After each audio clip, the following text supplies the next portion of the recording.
मुरसलीन शयान को काफी दफा समझा चुके हैं कि जब तुम अंसा से बात करो तो पीछे हट के बात किया करो, तुम उसके कमरे में जाने की या उसके मुंह पे चढ़ के बात करने की क्यों कोशिश करते हो। जिस पर शयान को बहुत ज्यादा गुस्सा आता है कि उसका वालिद उसी का साथ नहीं दे रहा, लेकिन वालिद उसका दूर की सोच रहा है।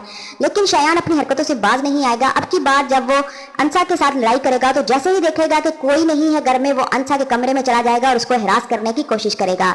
अंसा शोर मचाएगी और सबको इकट्ठा करेगी तो सब घर वाले इकट्ठे हो जाएंगे, लेकिन सारा इल्जाम वो अंसा पर लगाएंगे कि शायद अंसा गलत थी जिसने शयान को ये मौका दिया। लेकिन शयान जो है वो किस इरादे से गया ये कोई नहीं समझेगा, क्योंकि उसकी माँ बाप तो पहले ही उसको बहुत ज्यादा सपोर्ट करते हैं गलत कामों में। लेकिन अंश को अंसा पर पूरा भरोसा है और वो अब की बार उसका पूरा पूरा साथ देगा। दोनों अंकल सदीकी के पास जाएंगे और उनको सारी हकीकत बताएंगे कि शयान ने क्या हरकत की है, जिस पर अंकल सदीकी को बहुत ज्यादा गुस्सा आएगा और वो फौरन एक्शन लेगा और शयान को हवालात में बंद कर दिया जाएगा। दूसरी तरफ शहरीन जो है वो फाम कुरैशी के जाल में फंस गई है। फाम कुरैशी ने उसका एतबार जीतने के लिए उसके घर रिश्ता भेज दिया कि किसी तरह इसको यकीन दिला दूं कि मैं इससे मोहब्बत करता हूं, हालांकि उसका इरादा ठीक नहीं है।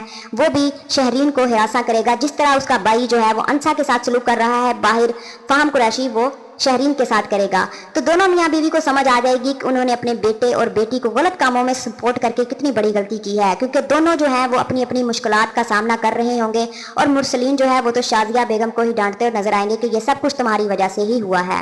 दूसरी तरफ अंसा जो है वो इस बात की भी तह तक जाएगी कि उसका जो वीडियो वाला मामला है वो कहाँ तक पहुंचा। अगर वो वाला मामला भी शयान पर आकर रुक जाएगा तो वो शयान को सजा दिलवाने में कोई देर नहीं करेगी, क्योंकि अंश ने तो पहले ही कह दिया था कि मैं किसी वजह से चुप हूँ। अगर उसको पता चल गया तो वो पीछे नहीं हटेगी और कोई उसको पीछे नहीं हटा सकेगा। लेकिन शादिया को तब ये बात समझ नहीं आई, लेकिन अब जब उसके दोनों बच्चे मुश्किल में आ जाएंगे तो उन्हें समझ आ जाएगी कि अच्छे और बुरे में फर्क बताना हमारा ही काम था इनको।